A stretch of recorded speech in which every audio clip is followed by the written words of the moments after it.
Hi hello எல்லாருக்கும் வணக்கம். Welcome to love your knowledge channel.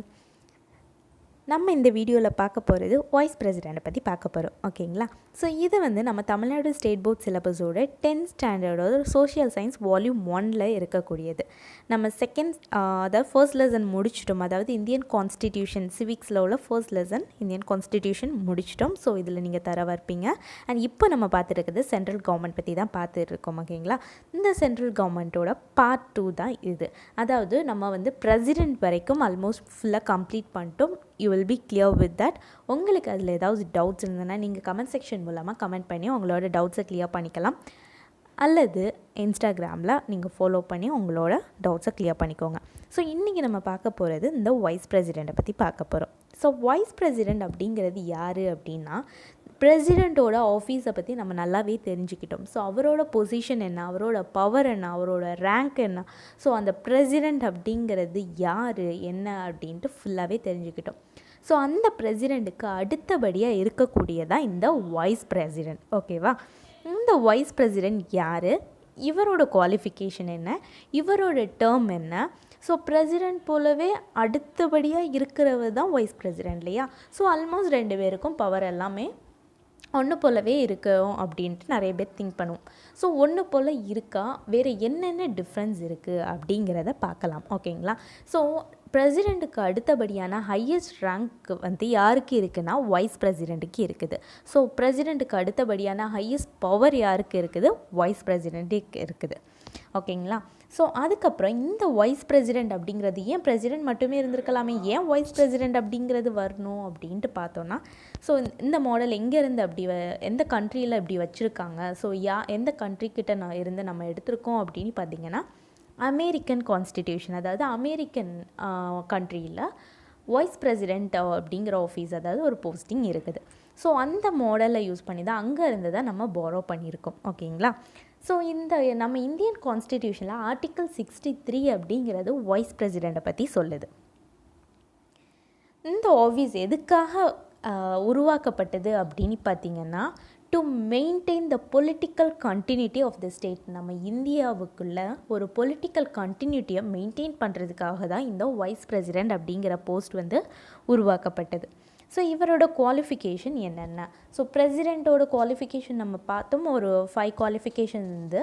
So அதே இது வருமா அப்படின்ட்டு பார்க்கலாம். ஸோ இவரோட ஃபர்ஸ்ட் குவாலிஃபிகேஷன் பாருங்கள், he should be a citizen of India. அவர் இந்திய நாட்டின் குடிமகனாக இருக்கணும் அப்படின்னு சொல்லியிருக்காங்க. ஸோ இதே இது பிரசிடெண்ட்டுக்கும் இருந்தது இல்லையா? ஸோ அடுத்து 35 வயது பூர்த்தி அடைந்திருக்க வேண்டும். அதாவது he should have completed the age of 35 years. இதே இதுதான் பிரசிடெண்ட்டுக்கும் பார்த்தோம் இல்லையா? தேர்டும் பிரசிடெண்ட்டோட குவாலிஃபிகேஷன் தான். அதாவது யூனியன் கீழேயோ ஸ்டேட்டு கீழேயோ இல்லை ஏதாவது ஒரு லோக்கல் கவர்மெண்ட் கீழேயோ எந்த ஒரு போஸ்டிங்லேயும் இருக்கக்கூடாது. ஸோ அங்கே ஒரு ப்ராஃபிட் வரும் இல்லையா? ஸோ அந்த ப்ராஃபிட் அவங்களுக்கு இருக்கக்கூடாது அப்படின்னு சொல்லியிருக்காங்க. அடுத்து பார்த்திங்கன்னா, ராஜ்யசபாக்கு ஒரு மெம்பராக ஆகணுன்னா என்னென்ன குவாலிஃபிகேஷன் வேணுமோ அந்த குவாலிஃபிகேஷன் இவருக்கு இருக்கணும் அப்படின்னு சொல்லியிருக்காங்க. ஸோ ஃபைனல் பாயிண்ட் பிரசிடெண்ட்டோடது இங்கே இல்லை. அதாவது அவர் பிரசிடெண்ட் ஆகிறதுக்கு அவரோட நேம் அட்லீஸ்ட் 10 எலெக்டர்ஸாவது சொல்லியிருக்கணும் அப்படின்னு சொல்லுவாங்க. ஸோ அந்த பாயிண்ட் இங்கே கிடையாது. ஸோ இவரோட குவாலிஃபிகேஷன் 4 குவாலிஃபிகேஷன் இருக்குது. ஓகேங்களா? ஸோ அடுத்து இவரை எப்படி எலெக்ட் பண்ணுறாங்க அப்படின்னு பார்க்கலாம். ஸோ இவரோட எலெக்ஷன் ஆர்டிக்கிள் 66 சப்டிவிஷன் 1ல் சொல்லியிருக்காங்க. ஸோ பிரசிடெண்ட்டை போலவே இவரோட எலெக்ஷனும் it's not a direct election. அதாவது மக்கள் தேர்ந்தெடுக்கிறது கிடையாது, அங்கே உள்ள மெம்பர்ஸ், மக்களால் தேர்ந்தெடுக்கப்பட்ட அந்த மெம்பர்ஸ் எலெக்ட் பண்ணக்கூடியது தான். அதாவது பை இன்டைரக்ட் எலெக்ஷன் தான். யார் இன்டைரக்ட் எலெக்ஷனுங்கும்போது அங்கே யார் பார்ட்டிசிபேட் பண்ணுவா அப்படின்னு பார்த்தீங்கன்னா, எலக்டோரல் காலேஜ் தான். ஸோ எலக்டோரல் காலேஜில் யாரெல்லாம் இருப்பா, அதாவது வைஸ் பிரசிடெண்ட் எலெக்ட் பண்ணக்கூடிய அந்த எலக்டோரல் காலேஜில் யார் யார் இருப்பா அப்படின்னு பார்த்தீங்கன்னா, members of both the houses of parliament. அதாவது லோக்சபாவில் உள்ள மெம்பர்ஸும் ராஜ்யசபாவில் உள்ள மெம்பர்ஸும் இருப்பாங்க. ஸோ ஸ்டேட் கவர்மெண்ட் மெம்பர்ஸ் யாரும் அங்கே கிடையாது. ஓகேங்களா? நெக்ஸ்ட் அவரோட டேர்ம் என்ன, ஒரு வைஸ் பிரசிடெண்ட்டாக இருக்கக்கூடிய அந்த டேர்ம் எவ்வளோ அப்படின்னு பார்த்தீங்கன்னா 5 இயர்ஸ் அஸ் பிரசிடெண்ட் தான். ஸோ இவர் எப்போ வேணுமோ ரிசைன் பண்ணிக்கலாம், இல்லை டெர்மினேட் பண்ணிக்கலாம். அவரோட 5 இயர்ஸ்லேருந்து அதுக்கு முன்னாடி கூட அவர் வந்து ரிசைன் பண்ணிக்கலாம். இல்லை அது அவரோட ஆஃபீஸ் எப்படி டெர்மினேட் ஆகும்னு பார்த்தீங்கன்னா, ஒன்றில் அவர் ரிசைன் பண்ணலாம் due to any issues, personal issues, அதாவது ஹெல்த் இஷ்யூஸ் ஏதாவது இருந்ததுன்னா ரிசைன் பண்ணுவாங்க இல்லையா. ஸோ அந்த மாதிரி ரிசைன் பண்ணிக்கலாம். இல்லை ரிமூவ் பண்ணுவாங்க. ஆர் சப்போஸ் அந்த வைஸ் பிரசிடெண்ட்டாக இருக்கும்போது இறந்து போகலாம். ஸோ இந்த மாதிரி ஒரு சிச்சுவேஷனில் அவரோட ஆஃபீஸ் வந்து வேக்கண்ட் ஆயிரும். ஸோ அடுத்து he is eligible for re-election. மறுபடியும் அவர் வைஸ் பிரசிடெண்ட்டாக ஆகிறதுக்கான குவாலிஃபிகேஷன் உண்டு. அதாவது ரீஎலெக்ஷன் நடக்கலாம். ஓகேங்களா. மறுதேர்தல் வச்சாங்கன்னா அதுலேயும் அவர் பார்ட்டிசிபேட் பண்ணலாம்.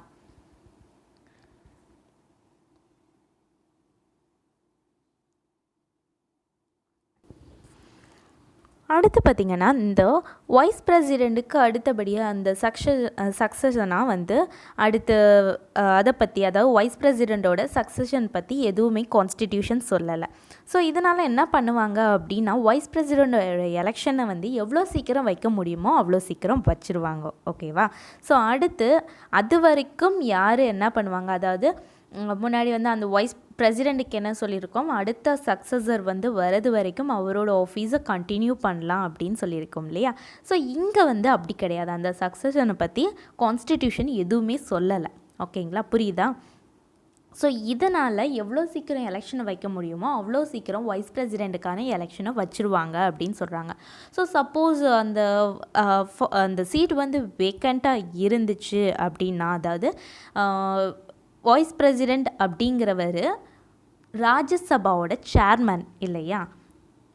ஸோ அது வரைக்கும் அந்த வைஸ் பிரசிடெண்ட்டுங்கிற போஸ்ட், அதாவது சேர்மன் ஆஃப் ராஜ்யசபாங்கிற போஸ்ட் வந்து வேக்கண்ட்டாக இருக்கும் இல்லையா. ஸோ அடுத்த சக்ஸஸர் வரது வரைக்கும், அடுத்த வைஸ் பிரசிடெண்ட் வரது வரைக்கும் டெப்யூட்டி சேர்மன் ஆஃப் ராஜ்யசபா இருப்பார் இல்லையா. ஸோ அவர் வந்து அந்த சீட்லேருந்து பெர்ஃபார்ம் பண்ணுவார். அதாவது டெப்யூட்டி சேர்மன் ஆஃப் ராஜ்யசபா வந்து அவரோட டியூட்டிஸை, சேர்மன் ஆஃப் ராஜ்யசபாவோட டியூட்டிஸை வந்து பெர்ஃபார்ம் பண்ணுவார். ஓகேங்களா, புரிஞ்சுதா. நெக்ஸ்ட் பார்க்கலாம். அவரோட ரிமூவல், வைஸ் பிரசிடெண்ட்டை எப்படி ரிமூவ் பண்ணலாம் அப்படின்னு பார்த்தீங்கன்னா, it is also passed by, அதாவது he is also removed by the resolution passed by the council of states. So இதுவும் மெஜாரிட்டி படி வந்து எல்லாரோட அக்ரிமெண்ட்ஸ், அதாவது ஹவுஸ் ஆஃப் பீப்புளில் இருப்பாங்க இல்லையா. ஹவுஸ் ஆஃப் பீப்புள் அப்படிங்கிறது லோக்சபா இல்லையா. லோக்சபாவில் மெம்பர்ஸ் எல்லாம் அக்ரி பண்ணி ஓகே ஒரு ரெசல்யூஷன் பாஸ் பண்ணலாம் அவரை ரிமூவ் பண்ணுறதுக்கு அப்படின்ட்டு ஒரு மெஜாரிட்டி வாங்கி தான் அவரை ரிமூவ் பண்ண முடியும் அஸ் பிரசிடெண்ட். ஓகேவா.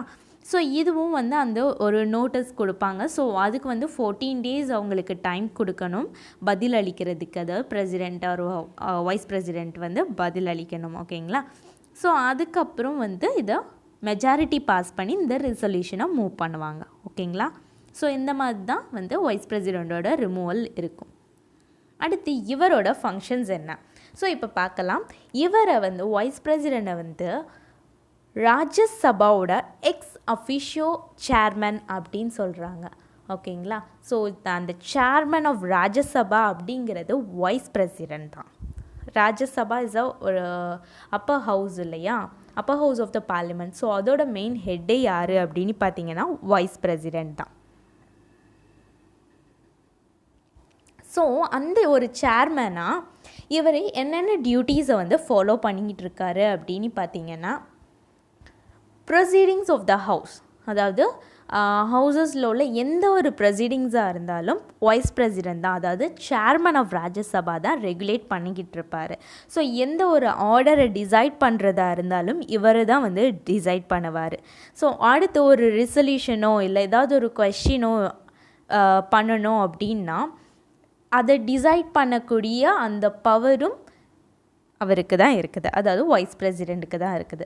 சப்போஸ் ஹவுஸை வந்து சஸ்பெண்ட் பண்ணணும் இல்லை அட்ஜர்ன் பண்ணணும் அப்படிங்கும்போதும் ஒரு க்ரூவல் சிச்சுவேஷனில் ஒரு கிரேவ் டிஸார்டர் அப்படிங்கிறது ஒரு தவிர்க்க முடியாத ஒரு சூழலில் ஒரு சிச்சுவேஷனில் வந்து அந்த ஹவுஸை அட்ஜர்ன் பண்ண வேண்டிய நிலைமை இல்லை சஸ்பெண்ட் பண்ண வேண்டிய நிலைமை வந்துச்சு அப்படின்னா அதை பண்ணக்கூடிய ரைட்ஸும் வந்து வைஸ் பிரசிடெண்ட்டுக்கு தான் இருக்குது.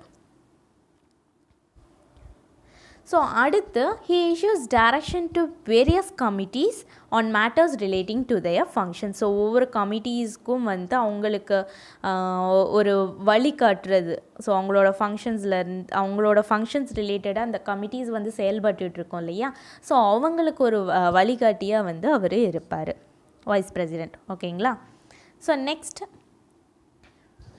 பிரசிடெண்ட் சப்போஸ் வந்து அவரோட டியூட்டியில் இல்லை, அதாவது என்ன சொல்லலான்னு பார்த்தீங்கன்னா பிரசிடெண்ட்டுக்கு கொஞ்சம் உடம்பு சரியில்லை, ஸோ அதனால் அவரோட சீட் வந்து ஆப்சண்ட்டாக இருக்குது, அவர் வந்து ஆப்சண்ட்டாக இருக்கிறாரு அப்படிங்கிற பிளேஸில் அப்படிங்கிற பட்சத்தில் இந்த வைஸ் பிரசிடெண்ட் வந்து பிரசிடெண்ட்டாக ஆக்ட் பண்ணலாம்.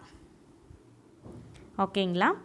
ஸோ அது மட்டும் இல்லாமல் அவர் வந்து இறந்து போகிறாரு, இல்லை ரிமூவ் பண்ணுறாங்க, இல்லை ரிசைன் பண்ணுறாரு. ஸோ இந்த மாதிரி ஒரு சிச்சுவேஷனில் இருக்கும் போதும் வைஸ் பிரசிடெண்ட் வந்து பிரசிடெண்ட்டாக மேக்ஸிமம் 6 months வரைக்கும் ஆக்ட் பண்ணலாம். ஓகேங்களா. ஸோ வைஸ் பிரசிடெண்ட் வந்து பிரசிடெண்ட்டோட இடத்துல இருக்கலாம் அப்படின்னு சொல்லியிருக்காங்க.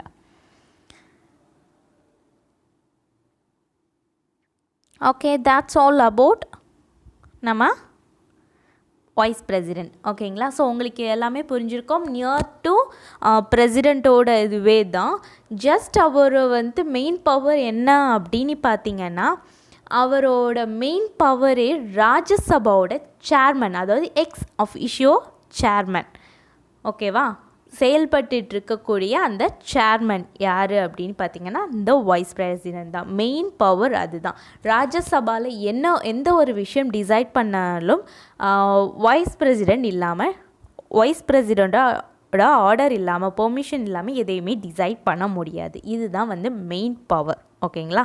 சப்போஸ் பிரசிடெண்ட்டோட பிளேஸ் அப்படிங்கிறது வேக்கண்ட்டாக இருந்துச்சு அப்படின்னா இவர் வந்து, அதாவது வைஸ் பிரசிடெண்ட் வந்து பிரசிடெண்ட்டாக ஆக்ட் பண்ண முடியும். ஓகேங்களா. ஸோ இதுதான் வந்து பிரசிடெண்ட்டுக்கு அடுத்தபடியான பவர் வந்து வைஸ் பிரசிடெண்ட் கிட்டே இருக்குதுன்னு சொல்லியிருக்கோம். ஸோ இவர் யார் அப்படிங்கிறது உங்களுக்கு நல்லாவே தெரியும் இல்லையா. டாக்டர் ராதாகிருஷ்ணன். ஸோ இந்த ராதாகிருஷ்ணன் அப்படிங்கிறவர் யார் அப்படிங்கிறத விட, அதாவது இவர் வந்து என்ன சொல்கிறது, இவரால் தான் ஒரு டீச்சர்ஸ் டே அப்படிங்கிறது செலிப்ரேட் பண்ணுறோம் இல்லையா. இவரோட பர்த்டே தான் வந்து செலிப்ரேட் பண்ணுறோம். ஸோ அது தவிர்த்து யாருக்குமே வந்து ஒரு விஷயம் தெரியாது. இவர் தான் வந்து first vice president of India அப்படிங்கிறது உண்மையிலே சொல்கிறேன். டிஎன்பிஎஸ்சி படிக்கிறவங்கள சொல்லலாம். ஸோ நார்மலாக கேட்டிங்கன்னா ராதாகிருஷ்ணன் யார் அப்படின்னு கேட்டிங்கன்னா, ஸோ அவர் வந்து ஒரு டீச்சர். ஸோ அவரோட பர்த்டேவை டீச்சர்ஸ் டேவாக செலிப்ரேட் பண்ணுறோம் அப்படிங்கிறது தெரியும். ஸோ இவரை வந்து வைஸ் பிரசிடெண்ட் ஆஃப் இந்தியா, அதாவது first vice president of India அப்படிங்கிறது கண்டிப்பாக யாருக்குமே தெரிய வாய்ப்பில்லை. நீங்கள் ஷேர் பண்ணிக்கோங்க. ஓகேங்களா. ஸோ அடுத்து நம்ம பாக்ஸில் இருக்க பார்க்கலாம்.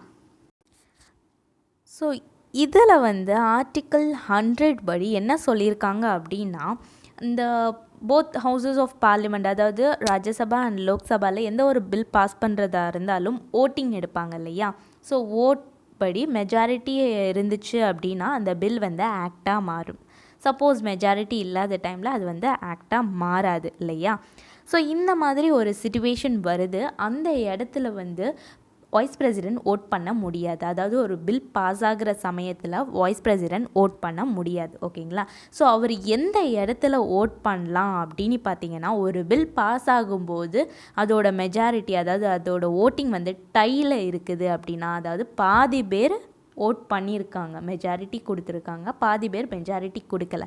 ஸோ இஃப் சப்போஸ் ஒரு ஓட் வந்து கிடைச்சா மெஜாரிட்டி, ஸோ அந்த பில் வந்து பாஸ் ஆகலாம் அப்படிங்கிற சமயத்தில் வைஸ் பிரசிடெண்ட் வந்து ஹி கேன் காஸ்ட் ஓட். ஓகேங்களா. ஸோ அந்த டைமில் அவர் வந்து ஓட் பண்ண முடியும். ஸோ தட் அந்த பில் வந்து பாஸ் ஆகும். ஓகேங்களா. ஸோ இந்த ஒரு பவர் வைஸ் பிரசிடெண்ட்டுக்கு இருக்குது. ஸோ யாருமே வந்து இதுக்கு எதிர்ப்பு சொல்ல முடியாது. ஓகேங்களா. அவரோட ஓட்டுக்கு எதிர்த்து யாருமே எதுவுமே பண்ண முடியாது. அவரோட டிசிஷனை எந்த மெம்பர்ஸும் அப்போஸ் பண்ண முடியாது. ஓகேங்களா. ஸோ நெக்ஸ்ட் பாக்ஸ் பாருங்கள். சப்போஸ் பிரசிடெண்ட்டோட பிளேஸ் வந்து வேக்கண்ட்டாக இருந்துச்சுன்னா வைஸ் பிரசிடெண்ட் வந்து அந்த இடத்துல ஆக்ட் பண்ணுவார் இல்லையா. இப்போது ஒரு சூழலில் ஒரு சிச்சுவேஷனில் பிரசிடெண்ட்டோட சீட்டும் வேக்கண்ட்டாக இருக்குது, வைஸ் பிரசிடெண்ட்டோட சீட்டும் வேக்கண்ட்டாக இருக்குது. ஸோ இந்த மாதிரி ஒரு சிச்சுவேஷன் நடக்கிறப்போ என்ன பண்ண முடியும்? ஸோ சப்போஸ் பிரசிடெண்ட் இல்லைன்னா ஓகே, வைஸ் பிரசிடெண்ட் வந்து அந்த இடத்த ஃபில் பண்ணி அவரோட டியூட்டிஸை பண்ணிக்கிட்டு இருப்பாங்க. சப்போஸ் வைஸ் பிரசிடெண்ட் கூட இல்லைன்னா அவரோட சேர்மேன் ஆஃப் த ராஜ்யசபா அப்படிங்கிற போஸ்ட்டை டெப்யூட்டி சேர்மேன் வந்து பெர்ஃபார்ம் பண்ணிகிட்டு இருப்பாங்க. சப்போஸ் 2 பேரோட சீட்டும் வேக்கண்டாக இருக்குது, பிரசிடெண்ட்டும் இல்லை வைஸ் பிரசிடெண்ட்டும் இல்லை அப்படிங்கிற பட்சத்தில் யார் ஆக்ட் பண்ணுவா அப்படின்னு பார்த்தீங்கன்னா chief justice of India. Chief justice of India வந்து ஒரு பிரசிடெண்ட்டாக வந்து பெர்ஃபார்ம் பண்ணலாம் அப்படின்னு சொல்லியிருக்காங்க. இந்த சிச்சுவேஷன் இது வரைக்கும் நடந்திருக்கா அப்படின்னு பார்த்தீங்கன்னா 1969 சீஃப் ஜஸ்டிஸ் ஹிதாயத்துல்லா அப்படிங்கிறவரை பிரசிடெண்ட் ஆஃப் இந்தியாவை அப்பாயிண்ட் பண்ணியிருக்காங்க. இந்த மாதிரி ஒரு வைஸ் பிரசிடெண்ட்டும் இல்லாத ஒரு சிச்சுவேஷனில் ஸோ சீஃப் ஜஸ்டிஸ் ஹிதாயத்துல்லா வந்து பிரசிடெண்ட்டாக வந்து பெர்ஃபார்ம் பண்ணியிருக்காங்க. ஓகேங்களா? ஸோ வெரி வெரி இம்பார்ட்டண்ட், நல்லா படிச்சுக்கோங்க. அந்த இயர் 1969. ஓகேங்களா? ஸோ ஓகே, பாக்ஸஸ் முடிச்சிட்டோன்னு நினைக்கிறேன். ஒன்ஸ் பார்த்துக்கலாம். காஸ்டிங் ஓட் நம்ம முடிச்சிட்டோம். ஓகே, ஸோ உங்களுக்கு புரிஞ்சிருக்கும் அப்படின்னு நினைக்கிறேன். ஸோ வைஸ் பிரசிடெண்ட் அப்படிங்கிற டாப்பிக்கும் முடிச்சிட்டோம். ஸோ நெக்ஸ்ட் டாபிக் வந்து அதாவது நெக்ஸ்ட் வீடியோவில் அடுத்த டாப்பிக்கை பார்க்கலாம். ஓகேங்களா? ஸோ இதில் உங்களுக்கு ஏதாவது டவுட்ஸ் இருந்தால் நீங்கள் கமெண்ட் செக்ஷனில் கமெண்ட் பண்ணிக்கலாம். ஓகேங்களா? ஸோ நீங்கள் இந்த சேனலோட அப்டேட்ஸ் எல்லாமே பார்க்கணும் அப்படின்னா இன்ஸ்டாகிராம் ஐடி நான் கீழே கொடுத்துருக்கேன். அதாவது லவ் யுவர் நாலேஜ் அப்படின்னு டைப் பண்ணாலே உங்களுக்கு அந்த இன்ஸ்டாகிராம் ஐடி கிடைக்கும். ஓகேங்களா? ஸோ இது மூலமாக நீங்கள் ஃபாலோ பண்ணிக்கலாம். ஸோ அதில் உங்களுக்கு உங்களுக்கு சப்ஜெக்ட்ஸ் ரிலேட்டட், அதாவது இந்த வீடியோ ரிலேட்டட் ஏதாவது டவுட்ஸ் இருந்ததுன்னா நீங்கள் கண்டிப்பாக கமெண்ட் செக்ஷனில் கமெண்ட் பண்ணியோ இல்லை மெசேஜ் பண்ணியோ நீங்கள் வந்து கிளியர் பண்ணிக்கலாம். அண்ட் உங்களோட அப்டேட்ஸ் என்ன ஒரு இதில் பார்க்கணும் அப்படின்னா டெலிகிராமில் லவ் யுவர் நாலேஜ் சேனல் அப்படின்ட்டு ஒன்று ஓப்பன் பண்ணியிருக்கோம். ஸோ இதுலேயும் நீங்கள் ஃபாலோ பண்ணி பார்த்துக்கலாம். ஓகேங்களா? ஸோ இந்த வீடியோ உங்களுக்கு பிடிச்சதுன்னா லைக் பண்ணுங்கள், ஷேர் பண்ண மறந்துடாதீங்க. Thank you so much. கண்டிப்பாக இந்த லவ் யுவர் நாலேஜ் சேனலை சப்ஸ்கிரைப் பண்ணவும் மறந்துடாதீங்க. Thank you, by.